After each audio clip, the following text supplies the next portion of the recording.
Welcome to Fantasy Football Today, Dynasty. I am your host, Heath Cummings, and Dan is back. Welcome back, Dan Schneider. Have you been on once since the season started, man? You were a staple of this show when the show began, and now here you are again, blessing us with your presence this final Tuesday of November. How have you been?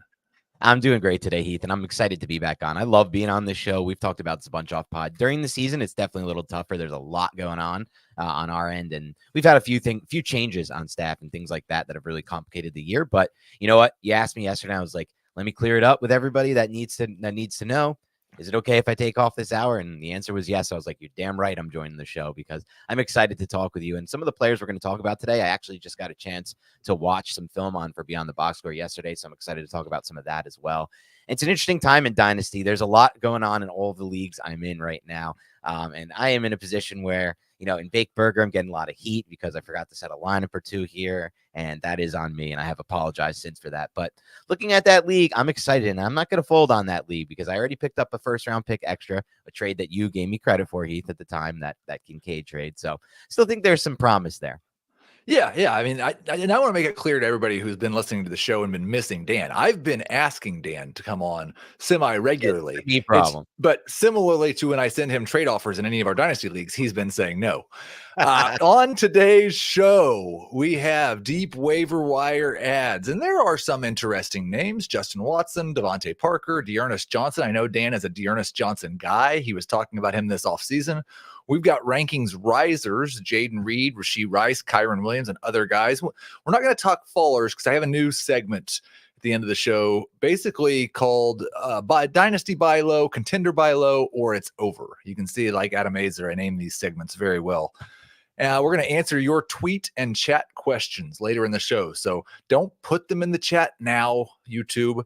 I'm not going to see them later. I'll tell you when to put them in the chat, and we will answer your questions. And then, we've got Dan on for the first time in so long. So I wanted to ask him about some things that I know that Dan really knows a lot about. First off, we've got to talk about the Giants because Dan watches more Giants film than anybody. Any human should. For sure. Probably some, maybe more than some former Giants coaches have. But first, we have to ask Dan about tanking because Dan also knows a lot about tanking, as you've maybe heard on the other FFT podcasts this year. And we did get an email from a listener, and I'm not supposed to use his name, so I won't. But he had lots of questions. I'm going to answer some of those offline.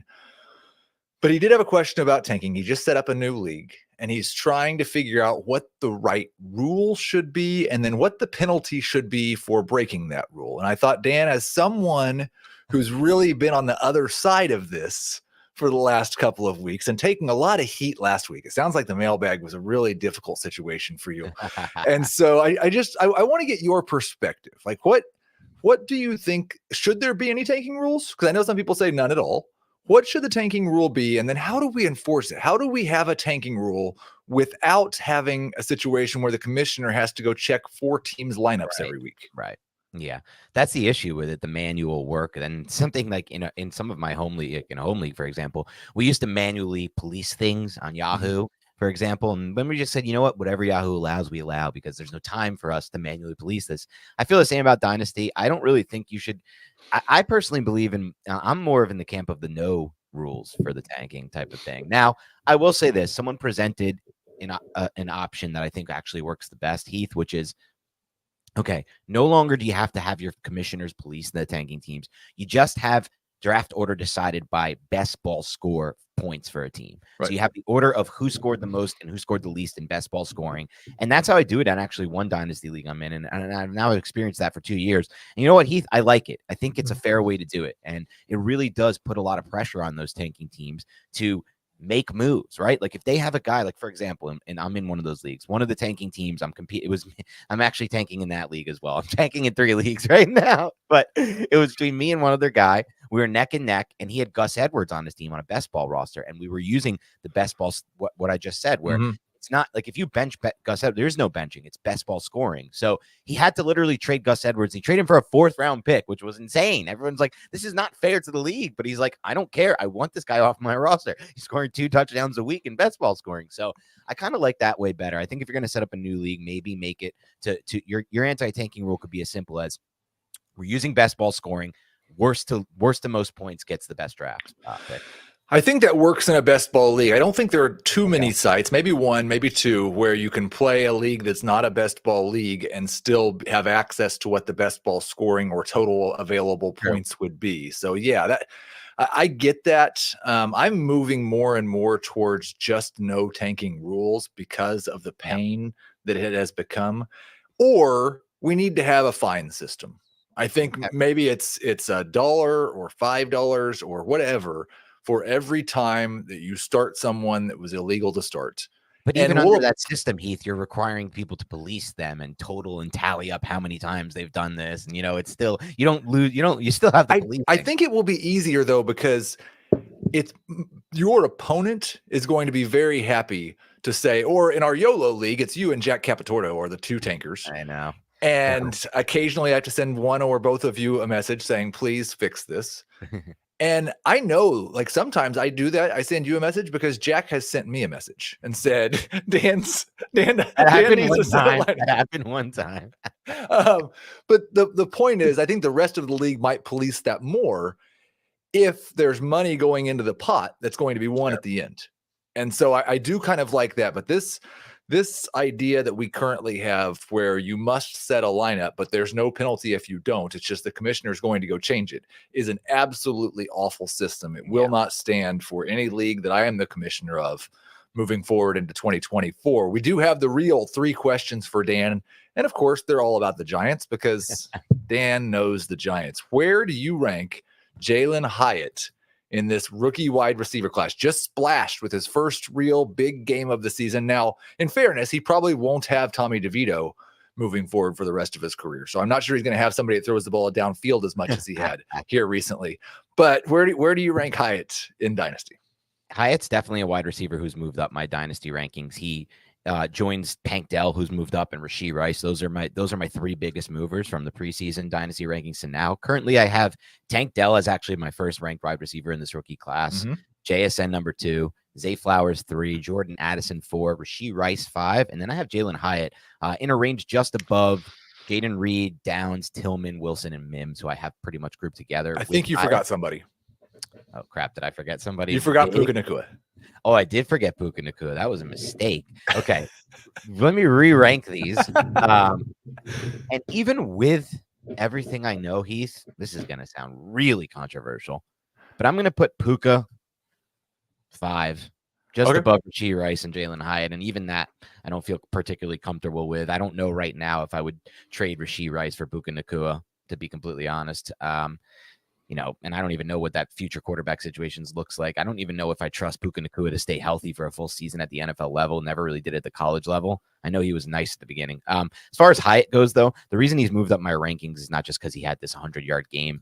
It has to do with what I've seen on tape. There are traits that Hyatt has that he's now displayed at the NFL level that he did not display at the collegiate level at Tennessee. And throughout the entire process, Heath, when we broke him down on Big Blue Banter, my Giants podcast, we always said with Hyatt, it wasn't a matter of what he can't do. It was a matter of he just hasn't shown he can do it. He wasn't asked to do a lot of things in that Tennessee offense. So now when you watch it at the NFL level, the concentration, the ability to make those toe tapping catches on the sideline he consistently does, how he consistently extends away from his frame and hands catches the football. He's not a body catcher like a Quentin Johnson type. He's a true natural hands catcher. So there's still things we haven't seen at the NFL level, right? Like most of his routes have still been verticals or backside drags and things of that nature. We still haven't seen the full route tree, but the things that we have seen have been incredibly exciting. His ability to tempo his routes, his concentration and body control in the air on the vertical plane. These are all things that are like, yeah, you saw it at Tennessee, but now you're seeing it at the NFL level. And you mentioned like, yeah, he may not have a quarterback who throws downfield to him, and that's a fair assessment. But on the flip side of that, it's like the dude racked up 100 yards with Tommy DeVito as his quarterback. Like, that is a pretty exciting thing when you consider that Tommy DeVito is an undrafted free agent and most likely relegated to a backup if at best in his career. So I just think Hyatt's shown some things traits wise that have led me to move him up my rankings. Yeah, he's not moved up that high for me. I think that the thing when you're ranking these wide receivers, there's a clear top 5 in whatever order you want to put Puka and Tank and JSN and Addison and Flowers. Those guys are the top 5. I would prefer Rice and Reed for sure. I don't know what you do with Quentin Johnston at this point. And then I think you put him in, like, I know things haven't gone quite as well for Marvin Mims, but I'm not sure that I'm ready to put him ahead of Marvin Mims. Just that I like Mims quite a bit more beforehand. And I think the things that Jalin Hyatt has shown us that he can do, Marvin Mims, we know can do. So he's in that group. I do worry a little bit with those guys that they get cast into that Gabe Davis, George Pickens, maybe even Christian Watson situation where they're going to be really good once every 3 or 4 weeks, and good luck figuring out when that's going to be. Giants question number 2. In a better situation, can Saquon Barkley still be a league winner? He has, mediocre, I would say, over the last month of the season would be a fine way to describe him. I do not anticipate him being a league winner the rest of the year this year. Now you're talking about an age 27 Saquon going into next year, and we don't actually know which team he's going to be playing for. Does Saquon Barkley still have it? I think he does. The tape shows that he does, and he's done some things lately, even though you're right, it hasn't been his best stretch. He's done some things in the passing game lately that have been pretty exciting. They're finally getting him involved a little bit more there. I'm surprised it took them so long, but getting him matched up in one-on-ones. And part of that is, will he face more man coverage? And he has been lately, which is another questionable thing about, why are the Giants, able to take these hole shots and these deep shots with DeVito, but they weren't Jones? And why are they seeing more man coverage? Things like that. But as far as where he's going, I think it's likely, Heath, that he does actually return to the Giants at this point. And the reason I say that is Joe Schoen has made it clear twice now that, they weren't even considering trading Barkley at the deadline, despite trading one of their defensive captains and leaders, Leonard Williams, for a second-round pick at the deadline. So it's not like he was saying the Dave Gettleman style of like, I don't care that we're out of it, we're still not trading our players and trying to play for next year. He was with Leonard Williams. So I think Barkley will be a Giant, but then it's a matter of like, how fast can the situation improve around him? And as the Giants continue to win games this year, Heath, it becomes less likely, in my opinion, and less clear that they can improve the situation around him, because it means less likely they get the quarterback they need in the draft. And more importantly, how much longer are we going to have to wait for him to run behind a good offensive line? It's been his entire career. It hasn't happened. So it seems like it's not on them. It's not in the peripheral. So I would say lean toward no to answer that question. I'm mostly agreeing, and I think like he doesn't quite belong in that contender buy low or it's over conversation, but he's not far from it at all. Final question is there, and this is a sensitive one. This is a sensitive one, but is there any reason at all to hope for Daniel Jones in 2024 or ever?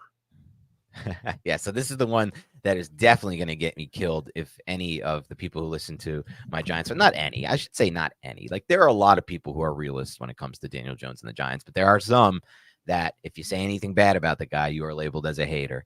And so I have always strived since I joined this industry, Heath, to just try to be as objective as I can and tell the truth. And so I will in this scenario. And for me, I'm at the point where the answer is no, as far as the Giants go. And as far as fantasy football goes, because the reason I'm not there with the Giants is this.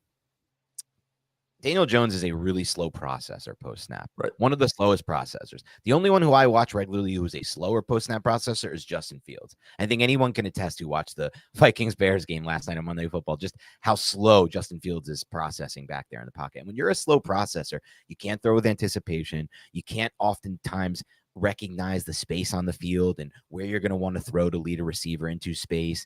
And these are all mental issues that I don't see Daniel Jones fixing just randomly after 5-6 years, because they date back to his career at Duke. That's when you first saw it on tape, those slow eyes, that slow processing. The physical traits are there for Jones, but physical traits don't really matter if you can't catch up mentally in the NFL as a quarterback. The processing really is number one, and nothing really comes close to it as far as quarterback play goes. You see this across the board with every quarterback who fails and who succeeds. Now, From a fantasy standpoint, Nick, I mean, I'm sorry, I just called you Nick, my co-host from the Big Blue Panther. That's how much Daniel Jones. That's okay. People in the chat are calling you Jacob because of apparently what was an incredible impersonation that I missed. He crushed it. I'll have to listen to that. He crushed that one, and my impression of him wasn't as good. But from a fantasy standpoint, it's a little more interesting, Heath, because the Giants, as they win games now, they have 4 wins, are less likely to be in position to draft a quarterback. So then it's like, wait a second. Daniel Jones might be starting again in 2024. They might not have another option. And maybe they do ultimately take one in round 2 or 3. But even if they do, that quarterback is no guarantee to start over Daniel Jones in 2024 as a rookie. One of the top picks would, like a Drake May or Caleb Williams, sure. But a guy after that, I'm not so sure. So, I think he could have like what we've seen. And we're going to get into the big news in just a minute. And this will be one of those news items. But the run we've seen here recently from Joshua Dobbs, where he mattered in fantasy football and was a low-end number 1 quarterback, I think that's like the hope that I have, is that maybe Daniel Jones gives me another 4 to 6 week stretch like what Dobbs has. Let's get into that big news. Frank Reich fired, Josh McCown fired, Deuce Staley fired. You can't fire the owner in Carolina, so I'm not sure that things are going to get a lot better. But I just wonder, like, it's been a really difficult start for Bryce Young. And they didn't give him a lot of help. They didn't have a very good offensive line. Adam Thielen's his really only professional wide receiver right now. Now there's going to be a new coach. There's going to be a new system going into next year, whatever that's going to be. I have a hard time believing one of these young offensive geniuses is going to want to go to the place where they've had 6 coaches in the last 4 years, but maybe. How do you have any hope for Bryce Young right now? Great question. Not really. I mean, here's the thing. I hate going back and just erasing my thoughts on a player pre-draft, but sometimes I feel like you have to at the NFL level, because I think sometimes you can just see that things are not clicking the way they're supposed to be clicking. And I remember we talked quarterbacks on that great podcast, me, you, and Matt Waldman. And we discussed the quarterback class, and Matt was not as high on Bryce Young as most people were. And I remember hearing his analysis on it and thinking a little bit more about it and thinking about some of the things that he was able to get away with from a post-snap processing perspective at the collegiate level may not work at the NFL level. And that's pretty much been the case for Bryce Young. And you know what, Heath, sometimes I boil it down to something very simple, but I do believe in, I think when you're that short of a quarterback, it is really hard to see over the offensive line and utilize the middle of the field. We have very few examples of short quarterbacks working in the NFL. Russell Wilson did it, but even he struggles to see over the middle of the field, and he did it only really successfully when he was in a run-first offense using play action and shots on the outside numbers. Drew Brees is the okay. Go ahead. No, I mean, I've been doing a lot of Russell Wilson defending this season, so I just think we need to give a little bit more respect to the greatest dual threat quarterback in NFL history. I get it, but like, is it not true what I said, that he did it? He was. I think the difference between him and Bryce Young. Oh, there's a lot. You see it on the. I mean, there's a lot of them, obviously, but his deep ball ability, but also like Russ running for 35 yards a game at 35 years old.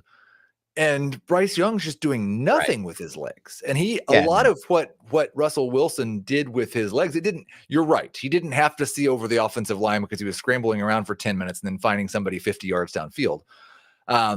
Those things, but it wasn't just that he was in a run heavy system or that made things easier for him. He created a lot of that for himself, was the only thing I was pushing back. He did create a lot of that for himself. And I want to give Russ credit. He was unbelievable. But I also think that when they have tried to use a pass first system with him, it hasn't looked as great, just because, what are you going to do when you have a sub 6 foot quarterback running a shotgun pass first system and he can't see over the middle, see over the offensive line? And I think that's been the problem for Bryce Young at times. They don't have a strong run game. They're not able to use these deep 5-7 step drops off play action, max protect, take a shot. And like you said, part of it is also he doesn't have that kind of deep ball that Russell Wilson has. And he did have creativity at Alabama. He did throw with anticipation. He threw into space, but we're not seeing a lot of that. And the only one I've ever really seen process really well as a short quarterback is Drew Brees, to be completely honest with you, from just the pass first standpoint. So I worry about Bryce Young long term, and it is changing how I evaluate quarterbacks, Heath, because if I'm looking at these short 5 4'10" to 6 foot quarterbacks who are slight frame build. They're going to need to have what you just said, Russell Wilson or Kyler Murray's athleticism and creativity and ability to throw downfield. If they don't have those three things, then I'm no longer going to be interested if there's just a processing type quarterback, because that's what Bryce Young was at Alabama. He saw the field well post snap. He threw into space. He threw with anticipation, but he didn't really rely on his athleticism or his arm talent, in my opinion, that much. So we'll do one quick edition of buy low for contender or it's over. And this can just be a one sentence answer. But Adam Thielen, Carolina Panther, has been still a wide receiver 12 for the season. Scored 15 fantasy points in week 11. Saw 3 targets, caught one of them for 2 yards last week. Right. Contender buy low or it's over. I like contender buy low for really cheap right now. You can get him really cheap. Yeah, I think if you can offer a 3rd round pick, yes, and if you're and that's exactly what I'd be trying to do. Go get him for a 3rd, and then maybe that turns into Tank Dell or Puka Nacua next year. Probably not. Most of those turn into nobody. That's why we don't talk about them and why people give them away. The other big news, and I don't know how big a news it is, but Thomas Schaefer's here, so it's big news.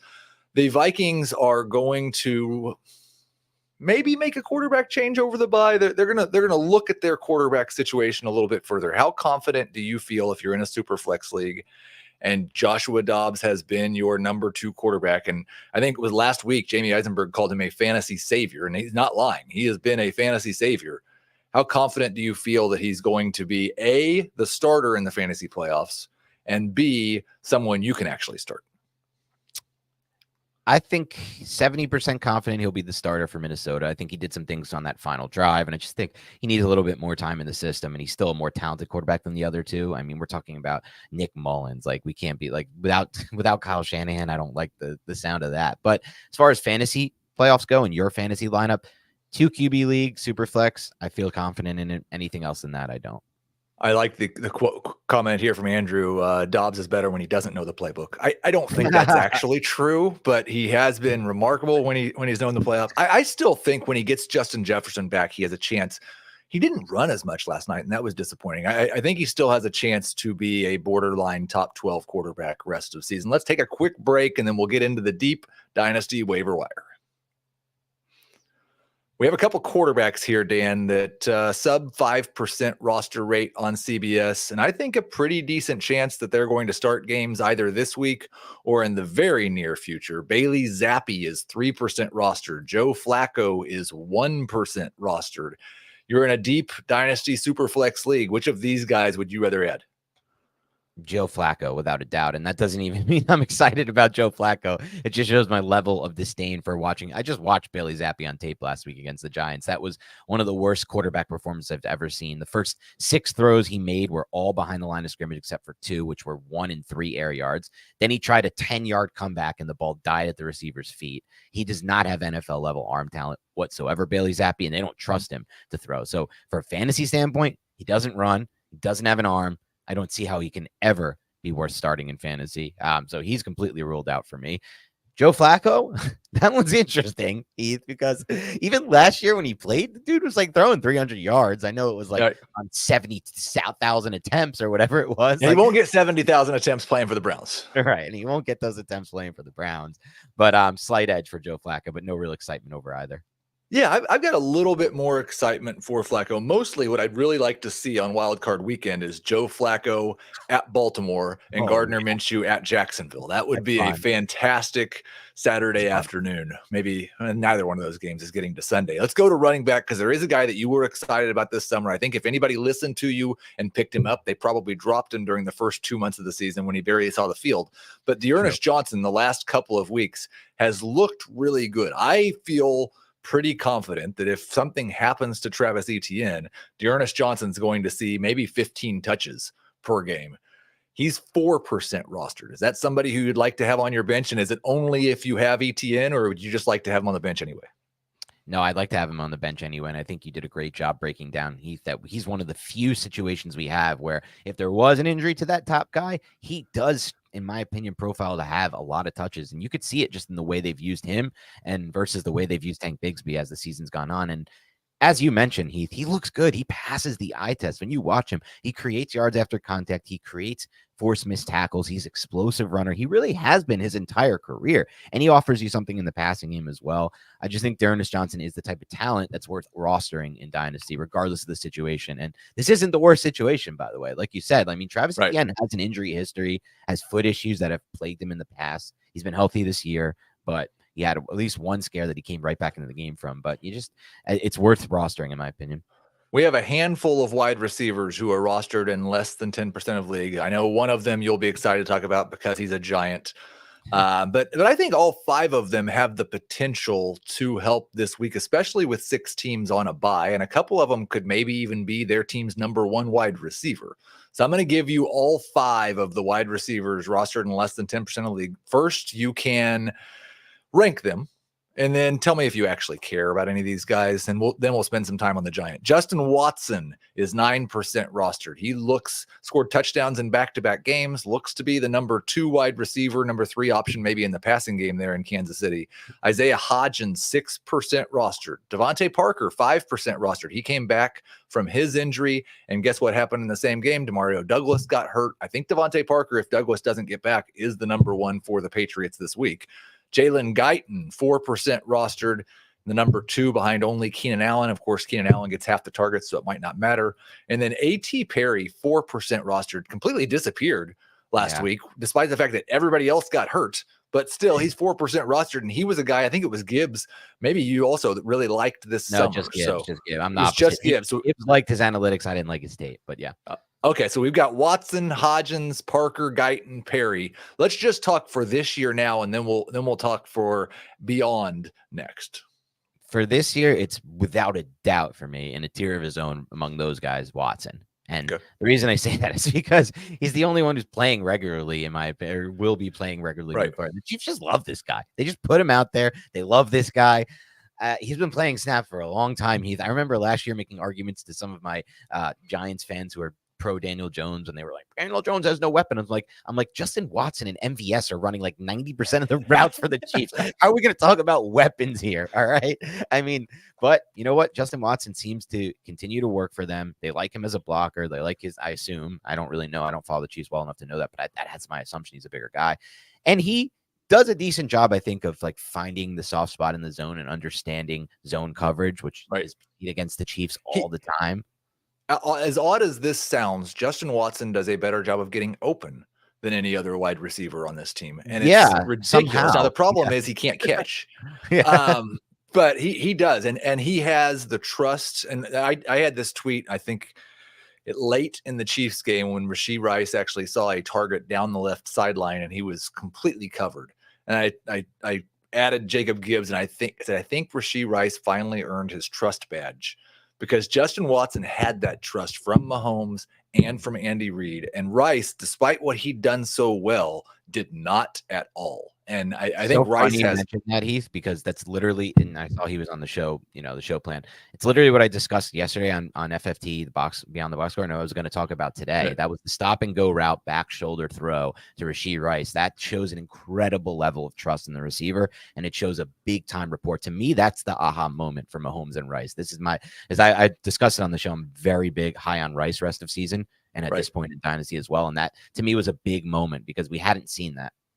I do think that Devontae Parker could matter down the stretch. We've seen him have these weird games where I don't know how long. Like I think the problem is they would love to bench Mac Jones, and they'll probably end up starting Bailey Zappi at some point. But as putrid as Mac Jones has been, he's a much better quarterback than Bailey Zappi. Somehow, some way.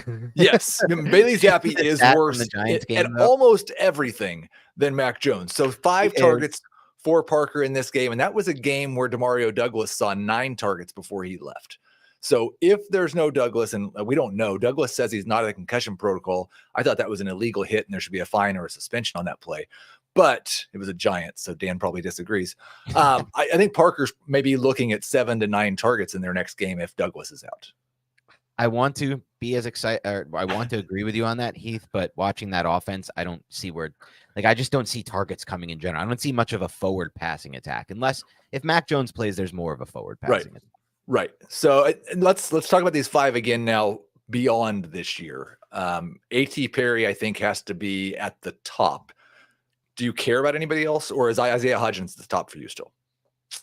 I did like Hodgins a lot coming into this year, but that quarterback situation remains murky, and he just doesn't get enough snaps on the field. So I wouldn't put him there. I don't really want to put A.T. Perry there either, though. I just didn't like his tape at all at the collegiate level.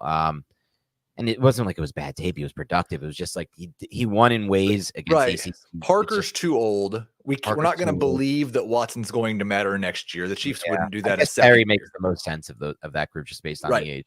Unless you want to buy into Jalin Guyton, but I think the Chargers probably have other options as well. So we've got one tight end on the list, and I'm actually cheating. He's above 10% rostered, but it's only 14%. So he's still widely available. Juwan Johnson, another guy who might see 7 to 9 targets this week because the Saints don't have any healthy wide receivers, just 14% rostered. He's actually currently right now projecting Chris Olave out, projecting Rashid Shaheed out, projecting Michael Thomas. He's on IR, so he's not playing. I actually have Juwan Johnson projected as a top 12 tight end this week. Okay. I like that. I think that's a good rank there. I think Juwan Johnson's been good when he's been on the field, just a matter of finding a way into targets. And this feels like the situation that could find himself a way into targets. So I'm on board with that. You're all right. Let's go. Let's talk some dynasty risers. Like we're done with the Justin Watsons and the Isaiah Hodgins of the world. Let's talk about some guys we can actually get excited about. One of them did just come back from injury. Kyren Williams, the only running back on the list. I've been very, very, very skeptical of this guy. Early in the season, it seemed like it was all touchdowns. But man, he just about sold me this past week with what he did in the passing game. I don't actually know if he can stay healthy for a 17-game season as a lead running back, but I do believe that as of right now, it's very likely he's the starting running back for the Rams next year. And he's a top 12 running back rest of season as long as he's healthy. And so Kyren Williams moves from RB21 for me up to RB15 in Dynasty. Wow. How are you feeling about Kyren Williams? I think that's a pretty fair move for you. And I think you're right. This was really the week that sold me on him. The thing is with Kyren Williams, this is what I was talking about yesterday when we were talking about Puka Nacua rest of the season on Beyond the Box Score. It's like, honestly, the Rams might be operating this offense now through Kyren Williams because it certainly looked like that last week. And there are reasons for that. People are like, why would they do that? They were so explosive in the pass game early in the season. Well, teams have caught up to their offensive line. Their offensive line does not pass protect the way it did at the beginning of the season. There's been injuries there. There's been situation there. And I just feel like they might feel like they have a better chance to operate the offense through a running back and through quick passing and things like that. And as far as Kyren Williams goes, Heath, I have a really funny, my favorite dynasty story ever involves Kyren Williams. So, and it just goes to show like why A, you should never veto a trade, and B, you should never be certain in Dynasty that one thing is right or not. So I'll be brief with this, but I'll bring it up. Last year, around week 4 or 5, do you remember there was like some rumors and reports that Kyren Williams was going to work into the Rams offense? He never ultimately ended up doing it. The minute those reports and rumors happened, somebody in one of my Dynasty leagues offered Treylon Burks at the time, coming off, as he was a recent first round pick, wasn't as down, for Kyren Williams. It went through. The guy who obviously had Kyren Williams, snap accepted it. He had just picked him up off waivers. Snap accepted for Treylon Burks. Everyone in the league went nuts. They're like, how are you trading Treylon Burks for this guy, Kyren Williams? No one knows about him. He wasn't drafted high. He's not even playing at all. Like, this is the worst trade I've ever seen. Treylon Burks, you just used your first round pick on Treylon Burks. This is unacceptable. Veto. No veto. We don't veto in our leagues. But, everyone went nuts on that, Heath. And now we look at that trade now, and it's like, wait a second. Was the guy a genius? He traded Treylon Burks for Kyren Williams. He got destroyed by the league for it, but now he's the winner in this. So it's just a funny story. And we talk about it a lot in our group chat. We're just like, when John did that, everyone thought he was crazy. But in the end, like, that's the fun thing about Dynasty. You can have your feeling on a player. You can watch him. You can think you see something. And maybe he saw something with Burks too that he didn't like and thought he'd always be injured. That's part of it too. But either way, you just can't judge these trades, I don't think, at the surface level. All right, we've got Tank Dell, and we'll be real quick on him. But we have a rule on FFT Dynasty, and you haven't been on since this rule was instituted. But we have to talk about Tank Dell every week. Every single week, Tank Dell gets a mention on the show, and he has moved up. You said he was now your wide receiver 1 in the class. He's very, very close to that. I still technically have Puka 2 spots higher, but like I said, I think that tier of top 5, you could make an argument for ranking them in any order that you want. Another monster performance from him. Oh, it was just 5 catches for 50 yards, and he does still have Nico Collins. He's now my wide receiver 11, which puts him right behind the Jalin Waddle, Devontae Smith range, but ahead of Drake London. Am I too high on Tank Dell yet? I don't think so, Heath. I don't think so. I mean, the tape at Houston was phenomenal. Won at all 3 levels: vertical, intermediate, underneath. Wins against man coverage, wins on the outside and in the slot. That was true at Houston as well, though people said he would be a slot only. Carries it all over to the NFL and does it by building rapport with a rookie quarterback, which is important to me, Heath, because I feel like this is, you can look at some of these receivers in Dynasty and wonder where they're going to be in 2-3 years, who they're going to have throwing footballs to them. You don't have to worry about that here with Tank Dell. And I think that's the biggest factor here. Stroud is here. He's going to stay, and that rapport is only going to get better and better and better. No one can defend Tank Dell. The only thing that could stop Tank Dell is injury, in my opinion.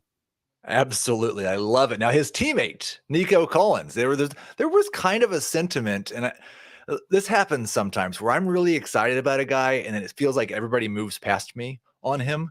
And that happened with Tank Dell going into this past week with Dell and Collins, because I liked Dell more than Collins after like week 3 or 4. But I really thought it was a 1A, 1B situation. Sure. We were having a conversation last week that Tank Dell was a borderline number 1 and Nico was maybe a number 3 wide receiver. And then Nico's better than Tank Dell. Again, he was my wide receiver 29 in Dynasty, up to wide receiver 20. Are you as encouraged about Nico Collins as I am, or do you still think that he's really more of a number 3 wide receiver? No, I'm also as encouraged about Nico Collins. You know how I am with Dynasty, Nick. I mean, Heath, and with fantasy. Keep doing that. It's unbelievable. With fantasy and with Dynasty, I do follow the quarterbacks, and to me, it's really important who's playing quarterback as far as, do I want pieces of this offense? And I am a big believer in CJ Stroud at this point. I don't see how you can't not be at this point, Heath. So with that said, Nico Collins, another interesting story. It wasn't as productive as Tank Dell was at the collegiate level, played in a really bad Michigan offense with bad quarterback play, but similar to Tank Dell, when they went down to the Senior Bowl, Heath, they dominated their one-on-one reps. They dominated the team reps, and they were the talk of practice. And to me, that's always important, because when you're at the Senior Bowl, you're facing the best of the best competition. You're facing actual corners who have a chance to play in the NFL, not some guys who, as some people like to say, will be accountants a few months later. So Nico Collins, great story, and I like his talent a lot. And so I'm putting, with CJ Stroud, I'm ranking him just as high as you are. We are going to jump in the middle of this segment here for some not breaking news, but some news that I do think has some. Oh, I see this. It's a little bit relevant just because of the day of the week we are on, and the waiver wire's coming up. And I know Zach Moss's roster rate already down to 71%. I would assume with 6 teams on a bye, there's some people thinking about dropping him this week for those bye week replacements. Ian Rappaport tweeting out that he's suffered an injured thumb that is requiring further evaluation and puts his status in doubt going forward. More info coming, all options considered. He played the entire second half with the injury, so it might not make him miss time, but we can't drop Zach Moss, and we're adding Zach Moss if he was dropped in any of our leagues, right? 100%. We've already seen what Moss can do when Taylor's not on the field, and we'll see what happens. That according to Rapport, it puts the status in doubt, though he did play through it, so I'm not exactly sure what that means. And I don't know if it's something that will ultimately require surgery if he can play through it until then, but Moss should definitely be rostered in all leagues. If you're a contender with Taylor and you've got this news, he is still young enough to where you view him as like right behind that Bijan, Gibbs, Breece Hall range right at running back, right? So it's not somebody 100%. That you're trying to sell off so you can go win the league this year. Still too young and under contract, which is important as well. With Anthony Richardson coming back, that offense could be even more exciting. Now, I did see one thing that I thought was interesting in the box score, and not knowing this, it was a little bit baffling to me. We didn't see a target for Jonathan Taylor in his most recent game. We saw Zach Moss's involvement in the offense bounce back up a little bit. Do you think possibly we're seeing Taylor as just a non-PP? If this is a thumb injury where he can hold the ball, but he can't catch the ball, that could really hurt his PPR value. Yeah, it could definitely change the involvement they have for him in the passing game and how often they want to feature him in that role versus just, the dump downs or the check downs or when you get through the progression to get through him. And if he's going to be not featured on as many pass designs in the first read, that will definitely hurt him. And maybe we should look at him as more of a non-PPR asset. And I will just say, as far as Zach Moss goes, because he's probably, like I said, he's 71% rostered in dynasty leagues. They're deeper rosters. He's probably still rostered in those. If he's not, he's definitely a must add. If is still rostered, I'd be offering a 3rd round pick for him. And if something happens and they say Taylor's actually going to miss time, I'd be offering a 2nd round pick for him, because Zach Moss in terms of rate stats has been one of the better rushers in the NFL this year. And if Taylor misses time, Moss is going to see 20 to 25 touches a game again. Yeah, not only just rate stats, he's been throughout his entire career, including this season, one of the best at creating yards after contact. So it's something that really he's done a great job of. He's got great contact balance. So again, just to clarify, we don't know that Jonathan Taylor is going to be in this time. He hurt his thumb during their most recent game. He played through the injury in the second half. Ian Rappaport says all options are on the table. He could miss time. They're getting further evaluation. Make sure Zach Moss is rostered in your league. Maybe go offer a 3rd round pick for him just to see if you can get him on your bench, whether you have Taylor or not, because Moss would be a must start top 12 running back without Jonathan Taylor. Let's get back to the risers and fallers. Rashee Rice, there's no fallers. We're going to do a different segment for that. Rashee Rice and Jaden Reed. I'm going to pair these two together. I had Rice at wide receiver 34, Reed at wide receiver 44. I've got Rice at wide receiver 28, Reed at wide receiver 34. So still, the gap maybe shrunk just a little bit, but both of them top 36 dynasty wide receivers. Are we getting close to the point to where they're probably not ever going higher than this in their career? Like, do these guys don't actually have the ability to jump into that top 15 conversation, do they? I would say the answer is different for both those receivers. Okay. For Rashee Rice, I think that we are not at his ceiling by any means. I brought it up a little bit earlier, but that moment, that aha moment where he runs that stop and go route, and then it's a back shoulder throw from Mahomes along the left sideline last week, I was like, damn, because most of the game I watched Rashee Rice for Beyond the Box Score. Most of the game, Heath, was screen. The first 3 targets are screens or backside drag, use him on an underneath drag. And those are really only the routes he was running. And then I see him run that type of route that requires timing, that requires rhythm, that requires concentration from his standpoint, but also just confidence from the quarterback standpoint. And I'm thinking I don't know, are we at the point, Heath, where there could be that big time breakout coming? And then we're because I'll tell you why. If we do get what I think could happen with Rashee Rice, which is a nice, really great stretch run in this fantasy playoffs, what do you think is going to happen to his dynasty value, Heath? You know how people react to Mahomes receivers. You know everyone's been waiting hard. Sky Moore, envy anyone. Please find us somebody who outside of Travis Kelce, who Patrick Mahomes will want to get the football to on a consistent basis. And when you find that, if that does emerge, he's going to shoot up the rankings for everyone. So I don't think he's close. As far as Jaden Reed goes, I did like his tape at Michigan State. He does a great job of getting open. He's one of those guys who's better on film than he is in the combine. He didn't run a great 40. But what's the ceiling for that type of receiver? Maybe a super light version of Keenan Allen is the total ceiling, super light, but I don't totally see that either. I think more along the lines of a slot guy that is more of a PPR asset moving forward. I don't think there's too much more for him to rise. Okay. I came into the year more skeptical of Rashee Rice. Me too. And so he has really changed my opinion. You're probably right that if I liked Rashee Rice coming into this year, I'd already have him ranked higher than this. And so he's shown some things I didn't expect. Let's take a short break. Then we're going to get to Contender Buy Low, or It's Over. What a great name for a segment. And then after that, we will get to your questions. So you can go ahead and start filling up the chat with those. So I have 6 guys here, and we pretty much already talked about Josh Dobbs. So we'll make it 5 guys here, Dan, that I'm trying to decide if I'm a contender. They've not been quite what they were. And I know that the guy who has them, if they've been eliminated from the playoffs now, is very worried about what's coming next year. So do I try to buy these guys low, or are they just going to sabotage my team in the playoffs? The first one is not a name that anybody expected to see on this list. It's Austin Eckler. But at his age, any sort of drop-off at all could be the end. Is it over for Austin Eckler, or do you think he finishes strong as a top 5 running back? This is a tough one for me, Heath. I'm not exactly sold on it. There's so many reasons that, part of what made Austin Eckler for these last few years in fantasy, I believe, was having Joe Lombardi as his offensive coordinator. I seriously do believe that, because you just look at the involvement that dude had in the offense with Lombardi and versus what he has now with Kellen Moore. And it's not going to go back to that. No OC is ever going to go back to what Lombardi did. No one's going to come in and tell, even if they fired Staley, and they sure as hell should, the next coach they bring in for Justin Herbert, it's not going to be like, let's go back to that dink and dunk offense with Justin Herbert's arm talent. Yeah, let's not go back to vertical and intermediate throws. So the PPR part of it is down for me long term, and there might not be a long term for Austin Eckler. There might not be a long term for Austin Eckler in this offense. Injuries have piled up. I think it's very well could be over. Aaron Jones, who's currently injured, and we don't know exactly when he's coming back, also at the age where he just might not have a job next year. Any hope at all in buying low? No, and I really regret a trade I made earlier in Dynasty on a contending team, and I'm sure you can bash me for this real quick. It was Tajay Spears and Josh Palmer in a 3rd-round pick for Aaron Jones earlier this season, and now it looks that's okay.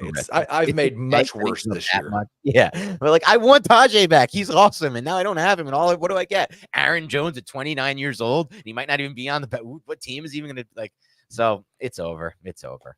It's over for Aaron Jones. DeAndre Hopkins has not had more than 4 catches in a game with Will Levis. Now, Hopkins is at that age where it could be over, but I also think there's more reason to be optimistic about next year for him than the 2 running backs we've talked about. Any interest in buying Hopkins, or it's over? No, I completely agree with your sentiment on this. There is more interest than those 2 running backs, and I would say yes. I mean, we don't know, but it's just a matter of who's going to be throwing him the football next year, in my opinion. That really is going to determine, because here's the thing with Hopkins. He does age better than some of these other receivers. He doesn't rely on his speed. He doesn't rely as much on his athleticism. He relies on his savviness as a route runner, his incredibly strong hands, and his body control. These are things that aren't going to go away with age. So I have a little more faith in Hopkins. Okay. Cooper Kupp. And this is another name that we didn't think, but this has been a major faller for me in Dynasty this year. And part of it's the fact that Puka Nacua has emerged. Part of it's the fact that Cooper Kupp cannot stay healthy. And then, of course, we've got this thing, and I wish I can remember who said it from last year or the year before, but like this idea that Sean McVay and Matthew Stafford and Cooper Kupp may all be walking away at the same time together. And 2 of them look like they could walk away at any moment. Any chance that Cooper Kupp is a top 12 wide receiver again, or is it over? Top 12.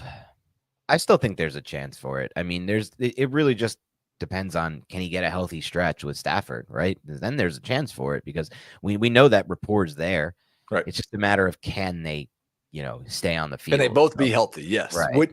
Let's say you're a contender, and I mean, you're not a contender in this league, but in the Baked Burger Dynasty League, Cooper Kupp is going on the trade block very, very soon. And what are you going to look for? That's my question for you. What are you trying to get?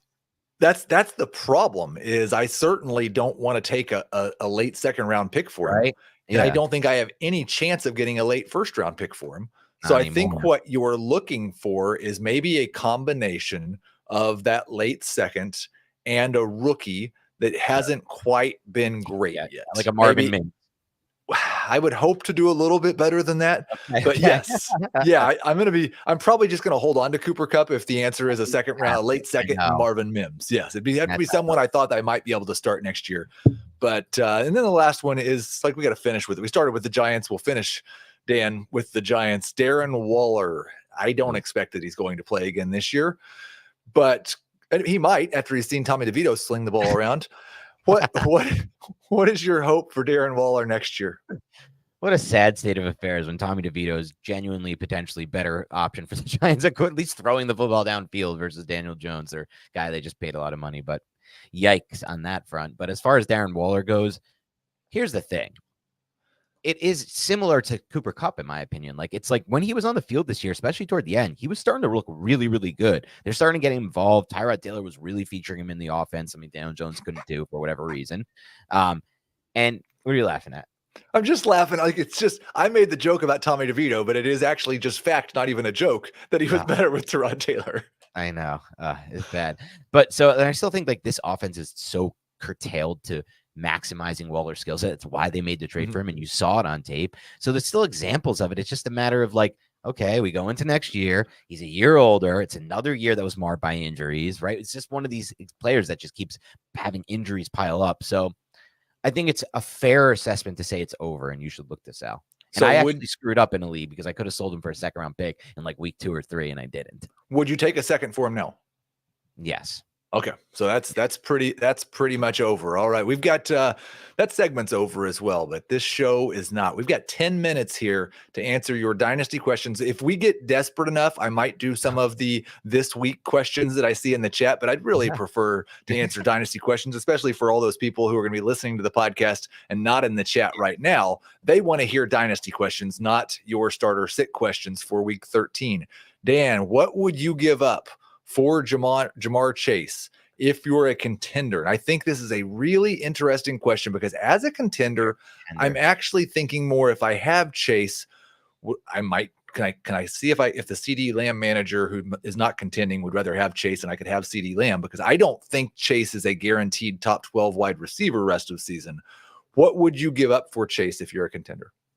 We're in the exact same boat there, Heath. I think what we saw last week, 4 for 88, actually sadly might be one of the best games we see from Jamar Chase with Browning. If you look at the game, it was a lucky, the fact that he even had 4 for 88 was lucky. A ball was like tipped in the air and like Chase caught it and took it for 33. It's ugly there. Browning is not an NFL quarterback. So what would I give up Chase for if I'm a contender? I think, no, give up for Chase. You give up for Chase. I think it's what would you give up Chase for? So like, I'm sorry. Good. Yeah. CD Lamb.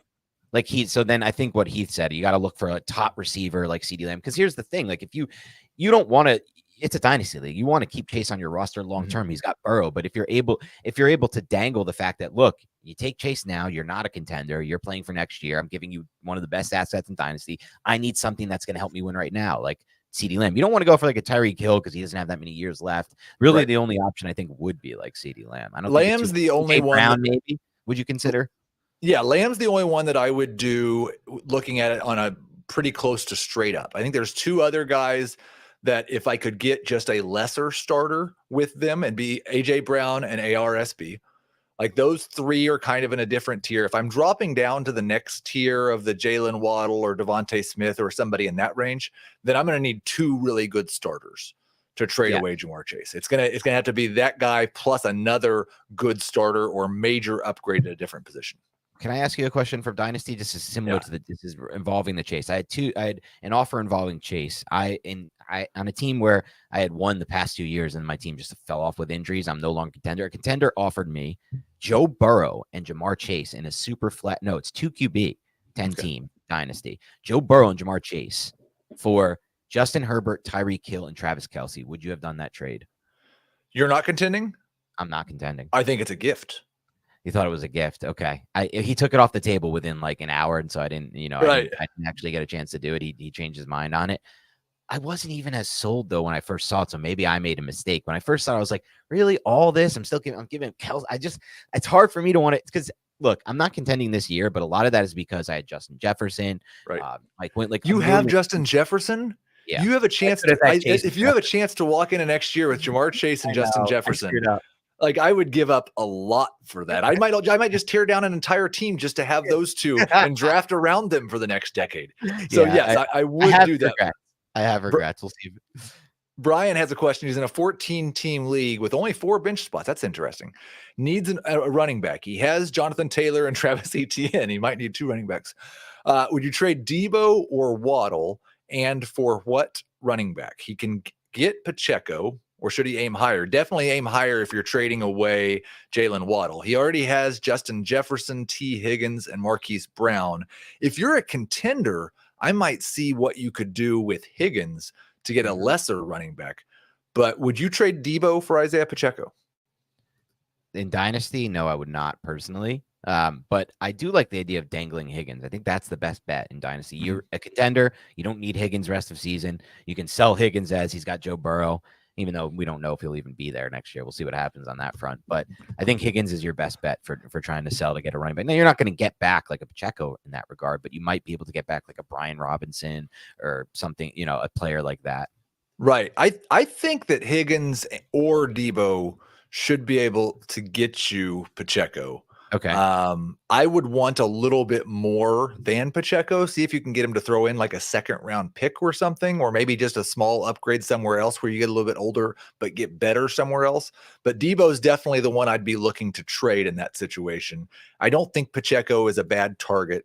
Another guy in that range, like if you want to look a little bit older, because I'm not sure people view Pacheco as having a longer leash than I think is realistic. He is exactly the profile of a running back who could get replaced at any moment.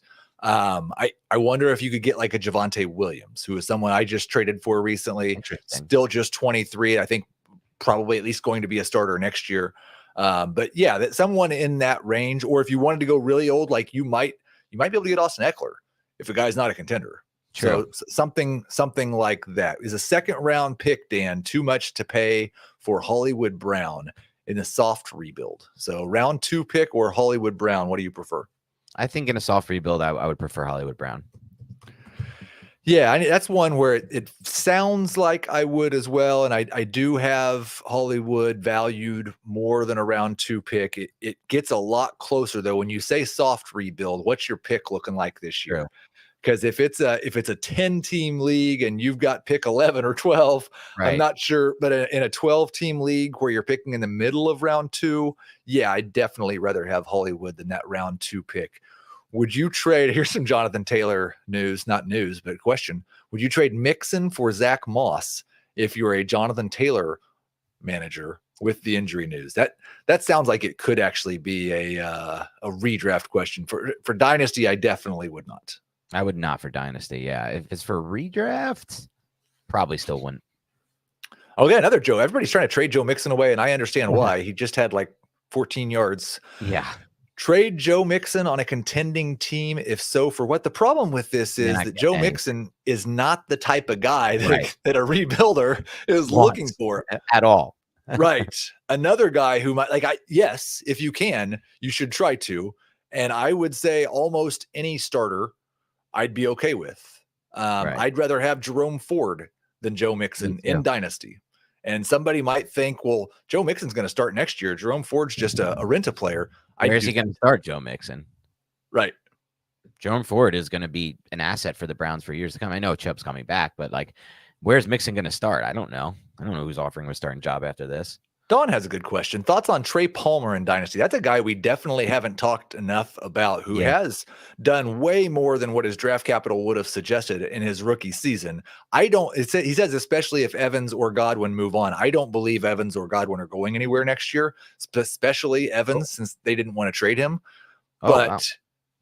They every indication out of Tampa is they expect Mike Evans to retire a Buccaneer and go into the Hall of Fame as a Buccaneer with 17 straight 1,000-yard seasons. You know where I want him to go, right? Kansas City. Yeah, I've been saying that for a while. Yes. With Patrick Mahomes. I don't think that's happening. What are your thoughts on Trey Palmer, though?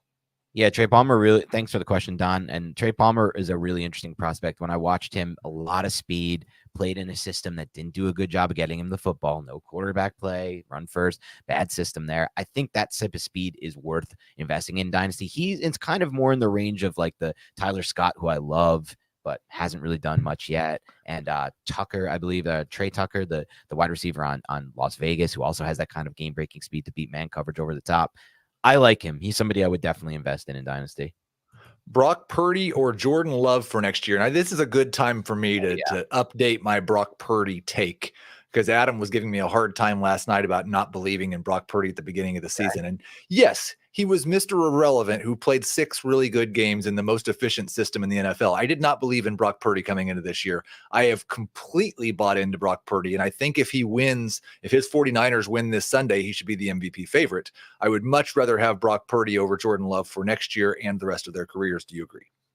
Completely agree. I've been on the Purdy train forever. He's my most rostered player in redraft this year. I just think that the film showed it, and he's been great on tape this year. I mean, the throw he made to Ayuk at the end of the game against the Seahawks was a throw that I think I see 4 or 5 quarterbacks maybe in the NFL making on a game, even in a year. I don't see that happening. He throws with anticipation. He has a great job seeing and processing the field post snap, and he actually has a little bit of movement that people don't give him credit for. I like when he gets out of the pocket and then throws downfield. He always keeps his eyes downfield when he's rolling, and even takes some rushing yards occasionally.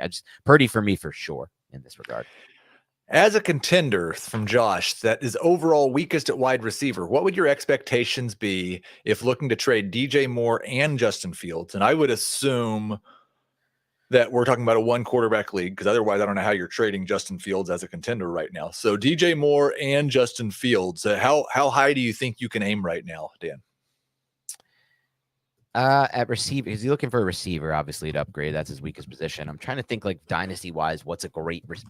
Because here's the thing, I have Moore in a couple leagues, and I've had some low ball offers from him. You'd be shocked at how young DJ Moore is. Heath, how old do you think DJ Moore is? 26. Yeah, you're exactly right. But I mean, most people think of DJ Moore as having been in the NFL for a lot longer, and would. You got to remember that the DJ Moore roller coaster I've been on over the last 18 months. DJ Moore. He is DJ Moore. I forgot. You know everything about this guy. You know where he was born. You know what high school he went to. But yeah, so like DJ Moore to me is still a really good dynasty asset. Incredible talent. 26 years old. I would need. Trying to think what kind of receiver I would need to get back for him and Fields. I'd have to look at your dynasty rankings. I'm looking at the trade chart right now, and there's a couple of guys, and I don't know what the odds are that Tyreek Hill's on a team that's not contending. So that's probably not realistic. He's probably made any team he was on a contender, but that's the type of range I'm looking at. Stephon Diggs. I think you're looking for one of those 28, 29, 30-year-old wide receivers who have been truly elite. I think Keenan Allen might be the number one wide receiver in fantasy the rest of the year.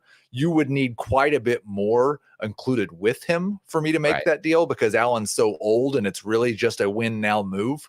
But I think it is a big time push all the way in, win now move. I would just need something in addition to him. Stephon Diggs is the one that I think fits the best, if he's on a non-contender. That's a great one, Stephon Diggs.